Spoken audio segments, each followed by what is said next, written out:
از نور پاک قرآن صبح صفا دمیده.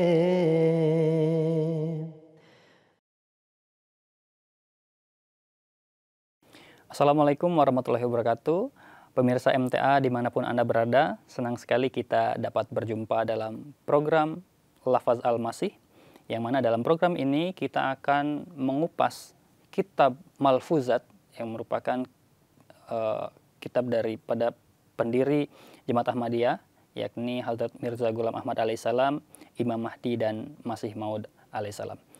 Dan dalam kesempatan kali ini kita sudah didampingi oleh narasumber kita, yakni Bapak Maulana Dili Sadili Fadl Ahmad. Mari kita sapa beliau. Assalamualaikum Bapak, apa kabar? Waalaikumsalam, alhamdulillah sehat. Baik pemirsa, bersama saya Usama Ibnu Hasan. Dalam episode kali ini kita akan membahas berkenaan dengan baiat, taubat, dan dosa. Dan selama 25 menit ke depan kita akan berbincang dengan narasumber kita. Nah Pak, berkenaan dengan baiat ini Pak, apa sih yang dimaksud dengan baiat itu dan bagaimana konsep baiat dalam Islam? Iya. Assalamualaikum warahmatullahi wabarakatuh. Seharusnya di dalam terminal Islam, baiat adalah rukun Islam yang pertama. Seperti rukun Islam yang lain. Setiap rukun Islam itu pasti ada syarat dan ada rukun. Nah, ketika kita mendeklarasikan keislaman kita, maka pasti identik dengan kalimat syahadat. Syahadat itulah sejatinya baiat dalam konteks ajaran Islam.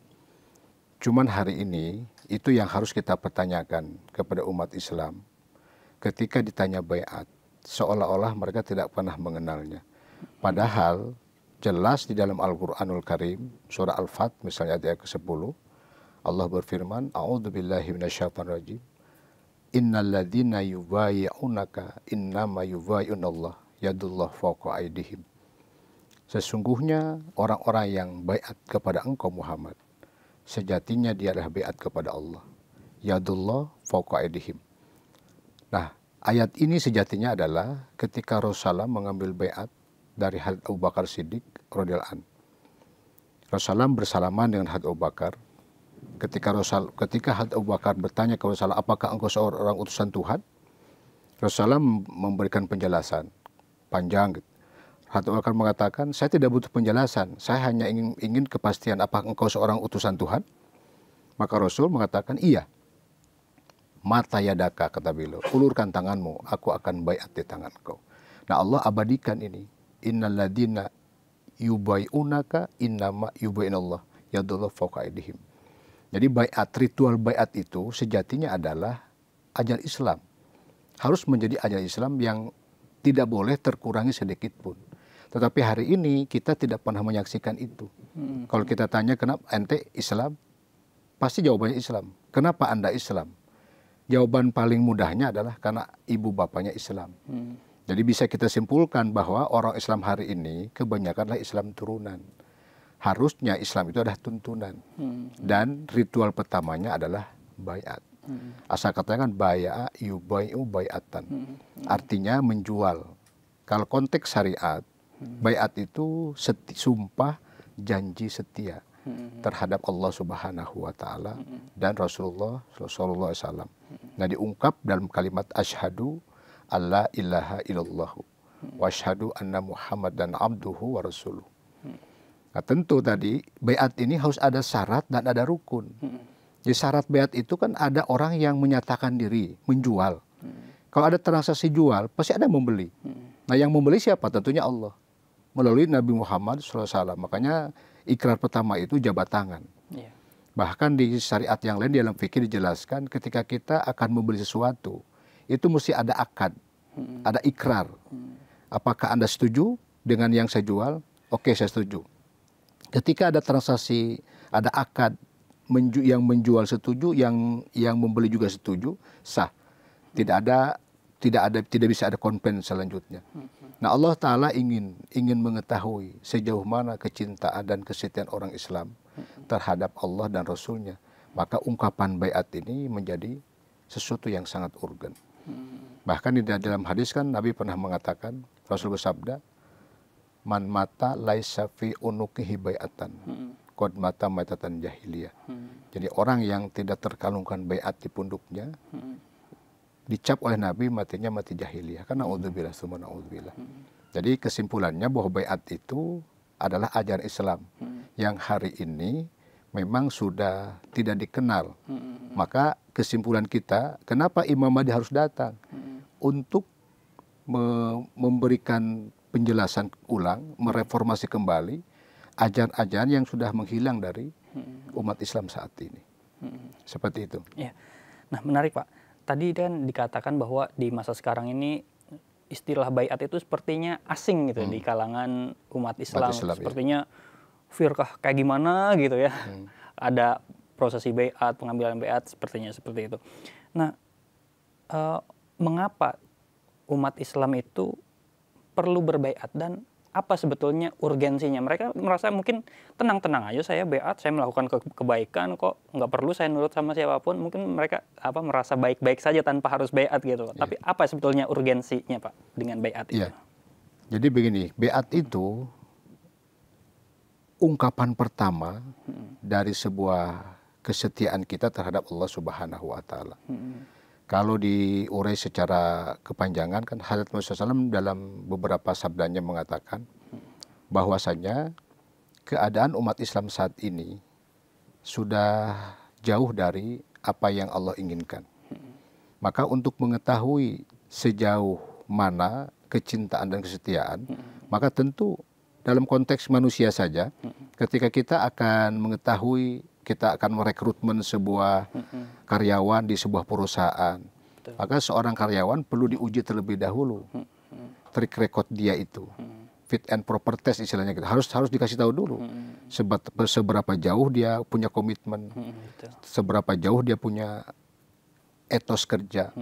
Nah, apalagi ini kita akan mendeklarasikan sebuah keimanan tentang Allah dan Rasul, yang nantinya kita akan menjadi hamba setianya Allah. Apapun yang menjadi perintah Allah dan Rasulnya, kita akan siap menerimanya. Nah, ini harus diungkap dari awal.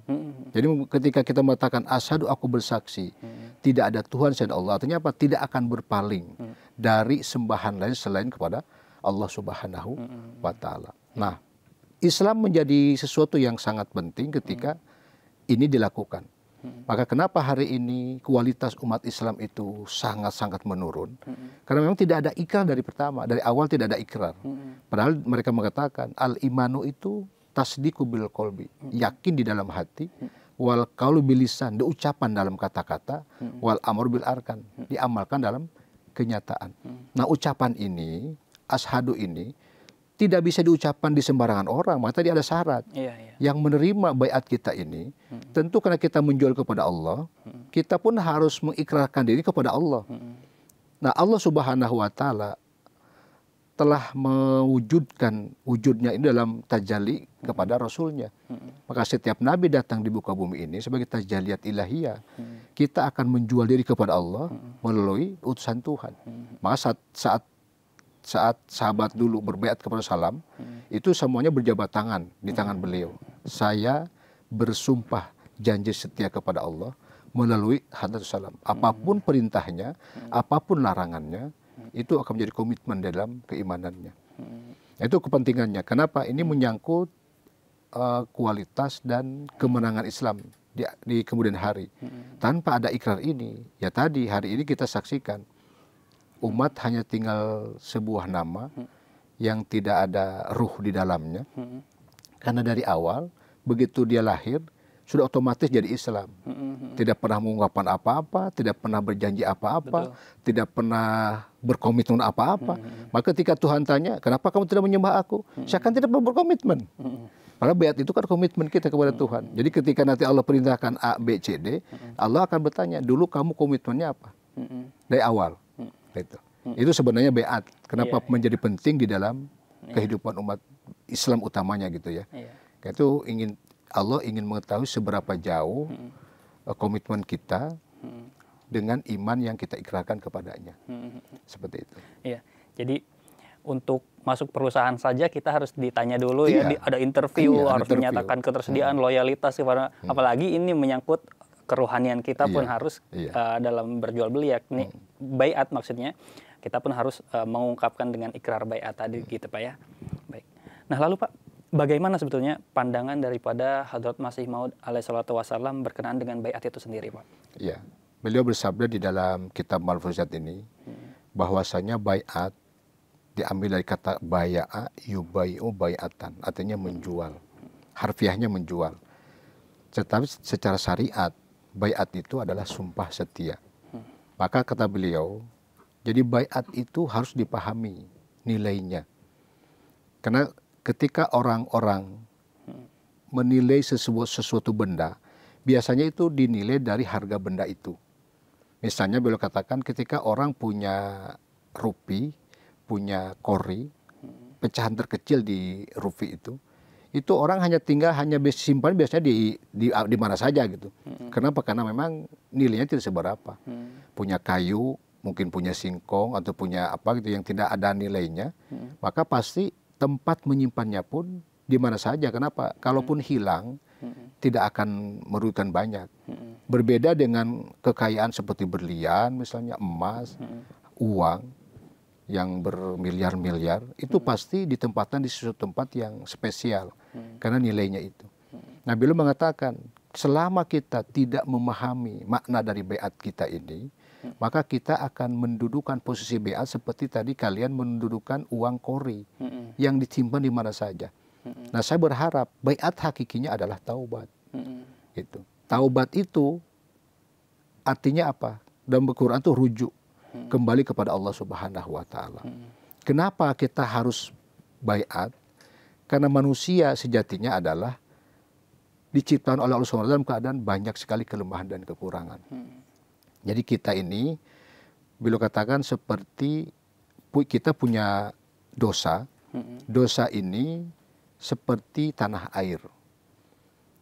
Seperti kita ketika sudah menetap di satu tempat, kita mau pindah, itu sesuatu yang sangat menderita. Betul. Karena kita akan meninggalkan kebiasaan kita, tetangga kita yang sudah kita kenal, lorong-lorong, jalan-jalan, pasar-pasar, teman-teman kita, tempat kongkong kita.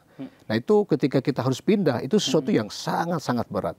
Jadi bahasa para sufi kata beliau adalah sebuah maut. Makanya baiat itu, kalau belum membahasakan itu, yamutu qoblal maut, mati sebelum matinya. Jadi kita mati dulu sebelum mati yang sesungguhnya. Jadi baiat itu sesungguhnya adalah maut. Gitu. Jadi tobat itu kembali, rujuk kepada Allah Subhanahu wa taala. Itu yang beliau jelaskan dalam kitab Malfuzat itu. Baik. Nah tadi dikatakan Pak bahwa baiat itu erat kaitannya dengan baiat. Nah lalu apakah taubatnya seseorang yang belum atau tidak mau berbaiat kepada imam zamannya itu, apakah baiatnya taubatnya itu tidak diterima Pak? Kadang banyak juga kan orang belum mengenal imam zamannya mungkin ya, atau masih ragu tapi dia ya mungkin banyak berbuat salah, berbuat dosa, kemudian dia bertaubat. Lalu bagaimana status baiatnya itu Pak? Ya, jadi hakikatnya gini, taubat yang hakiki itu adalah baiat. Jadi makanya beliau katakan tadi, kenapa Rasulullah SAW bersabda, barang siapa yang tidak terikatkan baiat di lehernya itu, kalau dia mati jahiliyah. Artinya sekalipun dia itu sudah menyatakan diri taubat. Saya taubat ya Allah, taubat. Sejatinya taubat yang hakiki adalah baiat. Nah inilah tugas kita orang-orang yang sudah lebih dulu mengenal iman Islam, harus menyampaikan kepada mereka bahwasanya taubat yang sejati itu baiat. Jadi bukan kamu nangis-nangis setiap malam dalam sholat. Bahkan di hadis lain mengatakan, sahabat bertanya, sekalipun dia puasa, ya Rasul, sekalipun dia puasa. Sekalipun dia sholat, sekalipun dia sholat. Jadi artinya nyaris tidak ada manfaatnya. Apa yang dia lakukan ini kalau baiatnya itu tidak ditempuh. Karena taubat yang hakiki sebenarnya adalah baiat. Gitu. Jadi kalau boleh kita umpamakan seperti satu keping mata uang. Satu sisinya itu baiat dan sisinya taubat. Jadi tidak bisa tidak disentuh salah satunya. Jadi baiat itu hakikatnya adalah taubat. Taubat hakikatnya adalah baiat. Jadi kalau orang yang tidak, maksudnya mereka tahu Imam Mahdi sudah datang, tiap malam dia minta kepada Allah dengan segala macam kerendahan hatinya. Kata Allah mungkin, kan saya sudah kasih jalan. Satu jalan taubat kamu adalah baiat. Karena di ungkapan mereka kan selalu ihdinas syiratal mustaqim, tunjukilah kami yang lurus. Kalau teh sudah saya berikan kok jalannya, dan aku pun sudah berikan orangnya yang akan menunjukkan. Jadi tobat kita itu hakikatnya adalah baiat. Jadi kalau misalnya orang-orang di luar hari ini bertaubat tetapi tidak baiat, kecuali tidak tahu ya, kecuali tidak tahu, karena Allah Ta'ala tidak mungkin menghukum orang yang tidak tahu. Jadi tugasnya yang tahu lah harus ngasih tahu. Betul. Kan gitu ya. Kalau orang-orang yang sudah tahu bahwa baiat itu adalah sebuah rukun Islam yang harus ditempuh, taubat yang hakiki adalah baiat, terus tidak mengabaikan ini, itulah yang salah. Jelas salah gitu, mengabaikan sesuatu yang seharusnya dilakukan. Seperti itu. Ya, baik. Nah Pak, mungkin nih, misal nih ya Pak, baik ada orang ya mungkin menemukan suatu pencerahan, kemudian dia berbaiat. Namun setelah baiat ini, orang tersebut ya dibilang aktif berkegiatan pun tidak, malah dia ya biasa aja, cuman baiatnya saja, tapi tidak mengimplementasikan apa perintah-perintah yang sudah yang harus dia jalankan setelah berbaiat. Nah itu statusnya seperti apa Pak? Ya. Istilahnya kan baiat nih mungkin seperti kulitnya saja, tapi esensinya mungkin dia belum dapat itu. Jadi seperti apa itu? Ya, itu yang dijelaskan jelas di dalam Al-Furqan oleh Habib SAW, bahwasanya saya tidak mengharapkan dari ucapan kalian akan mendahulukan kepentingan agama di atas kepentingan dunia. Tetapi implementasinya kamu hanya sampai di tataran mulut saja. Jadi beliau katakan itu sama seperti hewan lain yang juga bisa ngomong, seperti burung beo misalnya. Burung beo kan bisa mengucapkan assalamualaikum, tapi esensinya dia tidak ngerti. Nah orang macam ini, orang yang sudah baiat tapi tidak melaksanakan apa yang dilakukannya, itu yang mendapat teguran di Quran surah As-Saff itu ya jelas sekali. Ya ayyuhalladzina amanu lima taquluna ma la taf'alun. Mengapa kamu berkata-kata, kamu tidak boleh berbuat apa-apa. Nah kalau di konteks ahli sunnah wal jamaah, kan ada tingkatan orang-orang kafir ya. Ada kafir ingkar, artinya dia menolak seutuhnya, dan dia pun tidak menyatakan diri. Ada yang kedua, kafirnya kafir juhud. Artinya dia tahu, dia mengerti Tuhan itu ada, tetapi dia tidak mengikrarkan. Dia tidak mau mengikrarkan. Nah yang ketiga itu ada tingkatan kafir yang inad. Dia tahu kebenarannya, dia pun paham, tetapi dia tidak mau masuk. Dia pun mengucapkan dalam lisan, tapi tidak mau masuk. Nah yang keempat ini yang banyak di antara kita. Ya, jadi kafir yang dalam bentuknya itu nifak. Artinya apa? Dia sudah masuk di dalam, sudah ikut, tapi dia menolak. Artinya suruh A tidak mau, suruh B tidak mau, semuanya tidak mau. Itu kategorinya nifak. Nah ini yang berbahaya. Artinya dia ada di dalam, sudah mengikrarkan, sudah mengucapkan, tapi dia menolak. Artinya tidak mengikuti semua anjuran-anjurannya.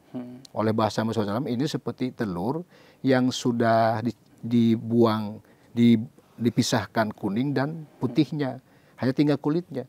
Kira-kira manfaat kulit telur itu apa? Hanya untuk main anak-anak sesaat aja kan? Jadi kekoreksi sedikit dia akan hancur. Betul. Jadi baiat yang semacam ini itu hanya cangkang, hanya kulit. Bahkan kata beliau itu kalian tidak beda dengan makhluk lain selain manusia. Jadi hanya bisa melakukan sesuatu, tapi kamu tidak pernah melakukannya. Kamu ngomong tapi tidak pernah berbuat apa-apa. Nah, ini orang yang sangat rugi, sangat-sangat rugi. Di dalam Quran dikatakan orang macam inilah orang yang humul khosirun, orang yang sangat-sangat rugi dan celaka di hadapan Allah Subhanahu wa taala. Gitu. Iya, betul Pak. Jadi sebetulnya orang yang baiat itu seharusnya dia betul-betul bersaksi bahwa orang yang dia minta baiatnya itu merupakan apa namanya, orang yang merupakan utusan Tuhan yang mana dia harus ditaati sepenuhnya. Apabila dia justru malah melenggang saja, hanya mengambil baiat saja, itu seperti tidak ubahnya seperti kulit tadi Pak ya. Iya. Kulitnya, esensinya dia tidak dapat, tapi dia hanya dapat kulitnya. Jadi itu seperti ya kosong saja, omong kosong saja Pak, dan tidak berpengaruh apapun pada keimanannya seperti itu Pak.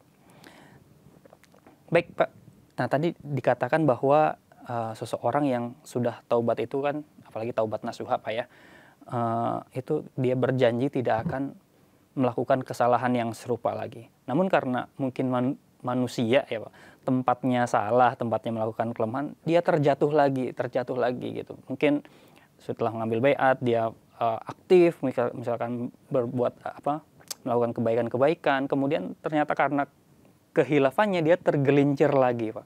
Tergelincir lagi, jauh lagi dari jemaat misalkan. Nah, bahkan mungkin ada juga selain itu ya, orang-orang yang mumpung masih muda nih, ngelakuin kesenangan, happy-happy, hura-hura, mumpung masih muda gitu ya. Nanti aja taubatnya Taubatnya di akhir gitu. Taubatnya di akhir, atau mau sakaratul maut baru dia taubat. Nah, taubat orang yang seperti ini nih gimana Pak? Dia tuh ya seperti orang munafik jadinya jatuhnya Pak. Jadi gini, di Islam itu kita mengenal dengan innamal a'malu binniyat. Segala sesuatu sesuai dengan niatnya.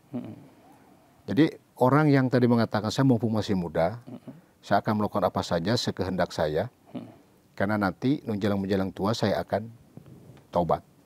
Pertanyaannya, apakah dia yakin akan hidup sampai tua? Itu pertanyaannya. Ini orang kepedean nih orang macam begini. Ya pede sih boleh, cuman kepedean gitu. Artinya dia yakin banget akan hidup sampai tua.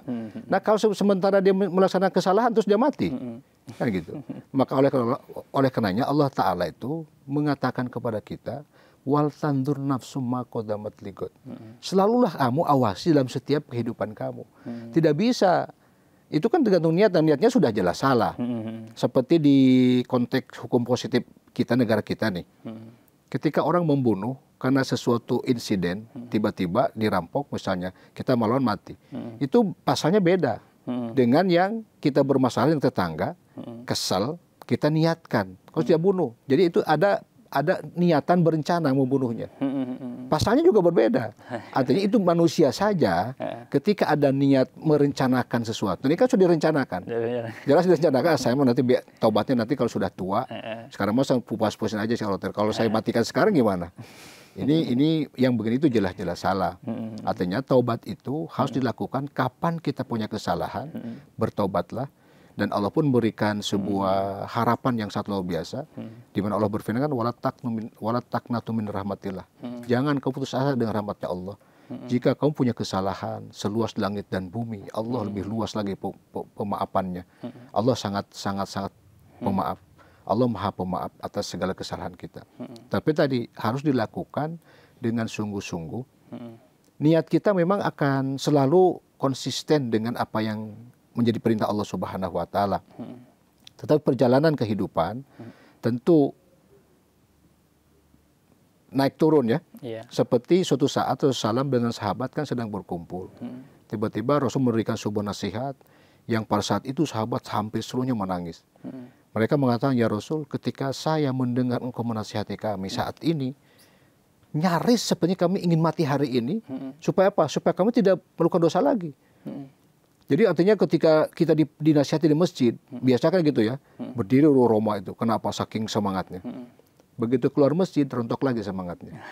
Nah ini dipertanyakan oleh Abu Bakar, ya Rasul gimana ini? Kata Rasulullah sambil tersenyum, ya itulah manusia. Memang punya sifat seperti itu. Nah oleh karena itu kenapa kita harus beristighfar, banyak berzikir, karena itulah manusia.